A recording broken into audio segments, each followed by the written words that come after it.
Baankonni Itoophiyaa sagantaa eeyyama biyyaalessaa babal'isuuf hojjechaa jiran jedhame. COP32 qopheessuuf Itoophiyaan filatamuu miidiyaaleen addunyaa bal'inaan gabaasaa jiru. Baankiin biyyaalessaa Itoophiyaa eeyyama tajaajila daddabarsa maallaqa dhaabbilee ilaalchisee ibsa kenne. Guyyaan sabaa fi sablammootaa 20ffaan ajandaa biyyaalessaa irratti akka xiyyeeffatu ibsame. Itoophiyaan waltajjii bulchiinsa IGAD irratti tumsa naannoof waadaa irra deebitee mirkaneessite. Maddeen alaatiin balaa xiyyaara waraana Turkii Joorjiyaatti mudatee lubbuun namootaa guutumaan guututti dabarte. Kanneen hangafoota oduutii amma oduu bal'inaan. Baankonni Itoophiyaa sagantaa eeyyama biyyaalessaa babal'isuuf hojjechaa jiran jedhame. Baankonni Itoophiyaa sagantaa eenyummaa biyyaalessaa babal'isuuf hojjechaa kan jiran yoo ta'u, kanaan ammoo ishaaraa fuudhuun eegaluuf akka deeman dhaga'ame. Baankonni daldala Itoophiyaa sagantaa eenyummaa biyyaalessaa biyyattii kan faayidaa dijitaal ID jedhamuun beekamu babal'isuuf tattaaffii taasifamaa jiruun meeshaalee galmee baayoomeetirikii yookaan ishaaraa fuudhuu argachuu eegalte. Waldaan baankota Itoophiyaa baankota 30 takkaaf kiitii 2,000 kan raabse yoo ta'u, walumaa galatti kiitii 6,000 akka biyyaatti babal'isuuf karoorfamee jira. Kiitonni kanneen meeshaalee sadarkaa olaanaa qaban kanneen akka kaameeraa fuula adda baasu, ashaaraa qubaa fi footuu fuudhuu, laaptooppii fi meeshaalee ibsaa dabalatee kan of keessaa qaban ta'uun ifoome. Inspeekshiniin kun qajeelfama mootummaan hojiiwwan baankii hundiidhuma bara 2025tti sirna eenyummaa dijitaalaa faayidaa akka fudhatan dirqisiisuu waliin kan wal simudha. Sagantaan kun lammiileen Itoophiyaa hedduun hayyama dijitaalaa akka salphatti akka argatan godhuun hammatamuu faayinaansii dabaluudhaan nageenya herrega baankii fi daldalaa fooyyeessuuf kan akeekedha. Inisheetiiviin faayidaa baankii addunyaatiin kan deeggaramu yoo ta'u, kanaan dura namoota gara miliyoona 28 ta'aniif waraqaa eenyummaa dijitaalaa kan kenne yoo ta'u, dhuma waggaa kanaatti namoota miliyoona 63 ga'uuf karoorfamee jira. Sirni eenyummaa dijitaalaa lammiilee Itoophiyaa fayyadamoo taasisuu bira dabree baqattootaa fi buqqaatonni tajaajila hawaasummaa fi dinagdee barbaachisoo ta'an akka argatan gargaaraa jira. Baayoomeetirii kanneen hojiirra oolchuun isaanii guutuu biyyattiitti tajaajila faayinaansii fi hawaasummaa karaa adda baasuun dijitaalaatiin argachuu guddisuuf tarkaanfii guddaa fudhata. COP32 qopheessuuf Itoophiyaan filatamuu miidiyaaleen addunyaa bal'inaan gabaasaa jiru.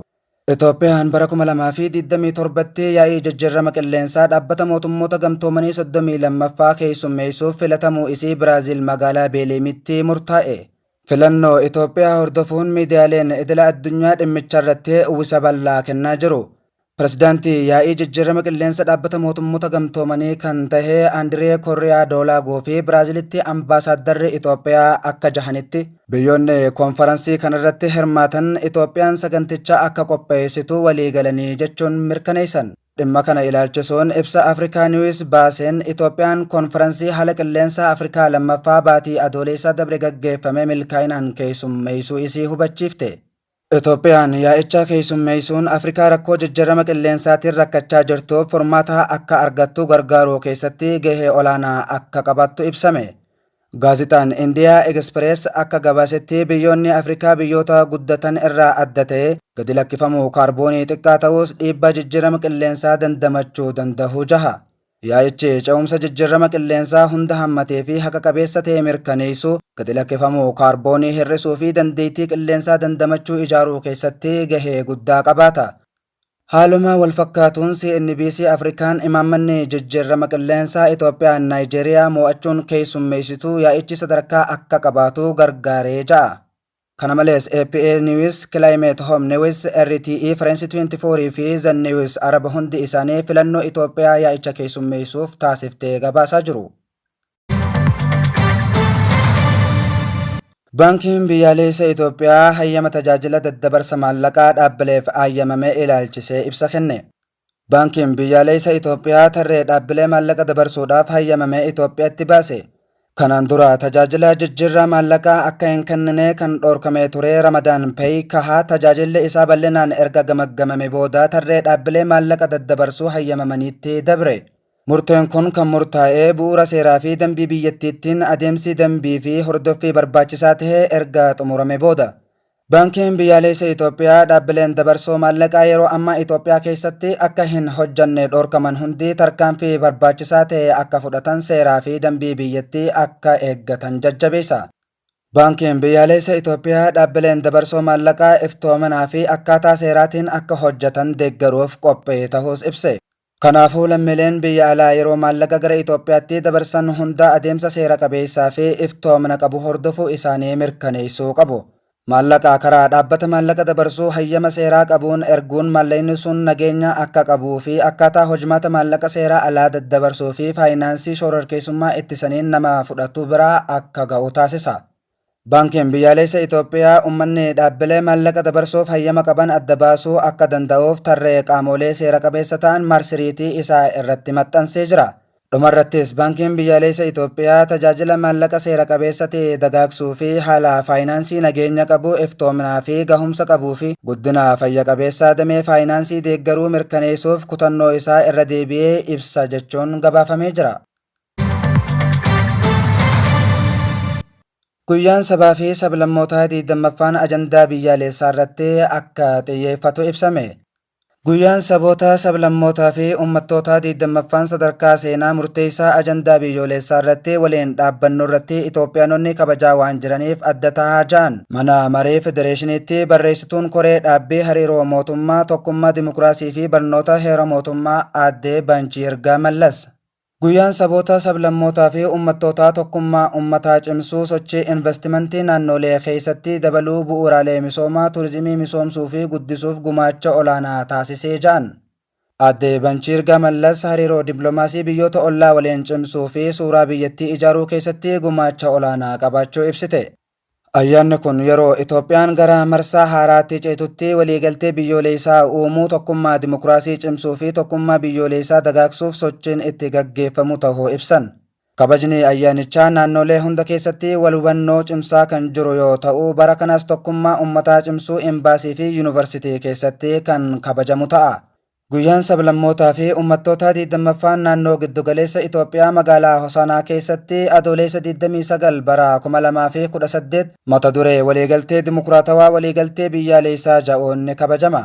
Godina giddugaleessa Itoophiyaa Hosaanaatti qophii ayyaanaa kanaaf xumuramuu isaa gabaafame.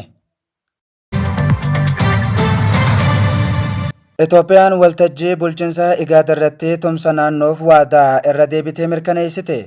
Itoophiyaan tumsa naannoo guddisuu fi ajandaa bulchiinsaa abbaa taayitaa misooma mootummaa gidduu IGAD deeggaruuf of kennuu isee irra deebitee ibsite. Waltajjii bulchiinsa IGAD sadaffaa Finfinneetti gaggeeffame irratti waajjira ministeera muummeetti qindeessituun ministeera giddugala ijaarsa sirna dimokiraasii Biqilaa Hurisaa haasawaa taasifteen waggoota 7 dabran muummee ministeeraa Dr. Abiyyi Ahmad jalatti Itoophiyaan guddina guddaa galmeessuu ibsite. Horisaan haaromsa Itoophiyaa dhaabbilee haaromsuu hirmaannaa dimokiraasii babal'isuu guddina dinagdee guddisuu amantaa uummataa deebisee ijaaruuf kaayyeeffatee ibsite. Tattaaffeen kun qaama ajandaa haaromsa Itoophiyaa idahamuu yoo ta'u sirnoota siyaasaa fi bulchiinsa gargar caccaban gara caasaa biyyoolessaa bu'aa qabeessa ta'ee fi bulchiinsa gaarii guddisan tokkoomsuuf kan yaaludha. Waltajjiin kun gahee dhaabbileen dimokiraasii biyyoolessaa nagaa fi nageenya dagaagsuu keessatti qaban irratti kan xiyyeeffate yoo ta'u, qondaaltota mootummaa, hayyootaa fi ogeeyyii hojii guutuu naannichaa walitti fide. Hirmaattonni muuxannoo waliif qooduun furmaata qormaata addaa Afrikaa wajjin wal simu irratti mari'atan. Itoophiyaan galmoota bulchiinsa IGAD ceesisuu fi tumsa naannoo cimsuuf kutannoo qabdurra deebitee mirkaneessite. Dubbee himaan waltajjicha irratti argaman nagaa fi nageenya naannichaa mirkaneessuuf dhaabbileen dimokiraasii ciccimoon barbaachisaa ta'uu cimsanii dubbatan. Sagantaan kun muuxannoowwan gaggaarii dimokiraasii bulchiinsa filannoo fi mirga namoomaa irratti argaman qooddachuufis kan kaayyeeffate yoo ta'u, biyyoota miseensa IGAD jidduutti waldhabdee ittisuuf furuu fi nagaa ijaaruuf tattaaffii taasifamuu fooyyeessuudha. Maddeen alaatiin balaa xiyyaaraa waraanaa Turkii Joorjiyaatti mudateen lubbuun namootaa guutumaan guututti dabarte. Xiyyaarri waraanaa kun qabeenyummaan Turkii yoo ta'u, Joorjiyaa keessatti balaan kun kan irra gahe. Balaa kanaanis loltootaa fi hojjettoonni xiyyaarichaa 20 du'uun isaanii gabaafame. Xiyyaarri waraanaa humna qilleensa Turkii C-130 Azerbaajaan irraa gara Turkii osoo deemaa jiru Joorjiyaatti kufe. Xiyyaarri kun kamisa ganama magaalaa Turkii Tiraabzoon irraa gara magaalaa Azerbaajaan Gaanjaatti ergama waraanaa fudhachaa kan ture yoo ta'u, magaalaa Gaanjaarraa gara Turkii osoo deebi'uu daqiiqaa 27tti raadaara keessaa bade. Pirezidaantiin Turkii Resiip Xayyib Erdogaan qindoomina aangawoota Joorjiyaa waliin ta'uun caccaba xiyyaarichaa deebisuuf tattaaffiin taasifamaa jiraachuu ibsuun sababni balaa xiyyaarichaa qoratamaa akka jiru RT fi Aljazeeraan gabaasan. Eegan kabajamtoota hordoftoota Oromoo Voice Media sagantaan oduu arraaf jennee walitti qindeeffannee kan hanga ammaa ture kan isin wajjin ture Rastaan Mahammad sagantaa biroon hanga walitti deebinuu nagayaan nuuf tura.